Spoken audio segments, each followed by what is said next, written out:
Alam nyo ba, bago pa man natin makilala yung ABC na gamit natin ngayon, may sarili na tayong sistema ng pagsulat. Isang sining na parang hinugot mula sa itsura ng mga alon, sa korte ng bundok, sa pulso mismo ng buhay. Ito ang baybayin. Pero eto yung malaking tanong, 'di ba? Isang misteryo sa kasaysayan natin. Kung meron pala tayong sarili, bakit ito biglang nawala? At bakit parang na yun lang natin to ulit niyayakap? Kaya samahan nyo ako. Dito, sa maikling pagtatalakay na to, bubuksan natin yung mga lihim sa likod ng baybayin. Yung boses ng mga ninuno natin na matagal na nating hindi naririnig. Okay, so umpisahan natin sa pinaka-basic. Ano nga ba talaga itong baybayin? Kasi hindi lang siya basta-bastang mga lumang letra o guhit. May sarili siyang talino, may sarili siyang sistema. Well, para malinaw, ang baybayin ay hindi isang alphabet tulad ng alam natin. Ang tawag sa sistema niya ay abugida. Ang ibig sabihin niyan, bawat isang simbolo, bawat isang karakter, katumbas na agad ng isang katinig na may kasamang tunog ng patinig na A. So para mas madaling maintindihan, tingnan nyo to. Sa alpabeto na galing sa mga Kastila, yung abesadaryo, kailangan mo ng 2 letra, B at A para mabuo yung tunog na ba. Pero sa baybayin simple lang, isang karakter lang itong ba na agad. Di ba mas mabilis, mas efficient? At huwag nating isipin na pangdekorasyon lang to ha, ginamit to ng mga ninuno natin sa halos lahat ng bagay. Mula sa pagsulat ng tula, sa mga personal na liham, hanggang sa mga kasunduang legal at mga pang-araw-araw na tala.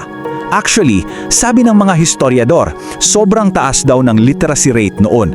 Lalaki man o babae, marunong sumulat at magbasa. Ngayon, baka iniisip nyo, kung ganun pala yung ka-common, nasaan na yung mga dokumento, yung mga ebidensya? Well, yung sagot, nasa mga materyales na ginamit nila. Ang baybayin kasi isinusulat sa mga bagay na madaling masira, tulad ng kawayan, mga dahon, balat ng puno, kaya napakakaunti lang talaga ng mga orihinal na sulatin na nakaligtas. At dito na nga nag-iba yung ihip ng hangin. Yung pagdating ng mga Espanyol, nagdala ng isang bagong sistema na sadyain man o hindi, ang siyang unti-unting pumatay sa paglago ng sarili nating pagsulat. Tingnan natin itong timeline. Bago mag-1521, laganap ang bayabayin. In fact, noong 1593, ginamit pa nga ito sa doktrina Kristiyana, yung unang libro na nilimbag dito sa Pilipinas.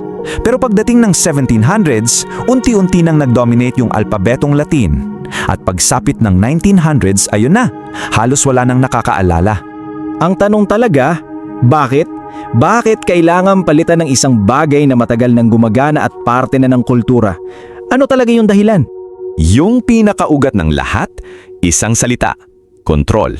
Mas madaling turuan ng relihiyon at ipasunod sa batas ng Espanya ang mga Pilipino kung pareho na ang sistema ng pagsulat na ginagamit nila. It was a tool for colonization. At hindi lang yan. Yung mas malala pa, siniraan ito. Tinawag itong simbolo ng paganismo o yung mga paniniwala raw na hindi makadiyos ayon sa kanila.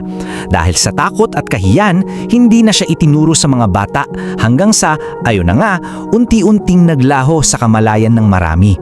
Pero alam nyo, parang buto na nakabaon sa lupa. Hindi ibig sabihin na hindi mo nakikita ay patay na. Darating at darating ang panahon na sisibol itong muli.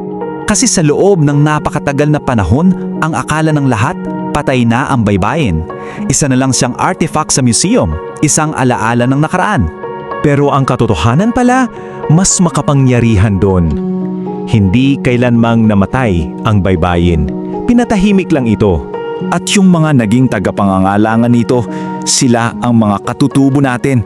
Tahimik nilang pinareserba at pinagpatuloy ang paggamit nito. Mga komunidad tulad ng Hanuno o Mangyan sa Mindoro at yung mga Tagbanwa sa Palawan. Utang natin sa kanila ang pagpapanatiling buhay ng apoy na ito. At ngayon, tingnan nyo, nakakamangha yung pagbabalik niya. Nakikita natin yan sa sining sa balat, sa mga damit, sa mga logo ng kung ano-anong produkto. Nandyan pa yan sa pasaporte natin. At syempre, sa social media, sa digital art, buhay na buhay ang baybayin. So habang tinatapos natin to, gusto kong idiin na itong pagbabalik loob natin sa baybayin hindi lang to tungkol sa mga magagandang letra. May mas malalim itong ibig sabihin. Dahil hindi ito basta uso lang. Ang bawat pag-ukit at pagsulat ng baybayin ngayon ay isang paraan ng pagbawi. Pagbawi natin sa isang pagkakakilanlan na sinubukang alisin sa atin. Isa itang statement na mayroon tayong sibilisasyon at kultura bago pa man dumating ang mga dayuhan. At ito siguro ang pinakamahalagang aral. Ang pagsulat ay kapangyarihan. Kapag alam mo ang sarili mong paraan ng pagsasalita at pagsusulat, hawak mo ang kwento mo. Hindi ka basta-basta mabubura sa kasaysayan. So, iiwan ko kayong sa tanong na to. Kung ngayon, susubukan mong isulat ang pangalan mo gamit ang baybayin, ano kaya yung mararamdaman mo? Anong koneksyon yung mararamdaman mo sa libu-libong taon ng kasaysayan na nananalaytay din pala sa'yo? Pag-isipan nyo.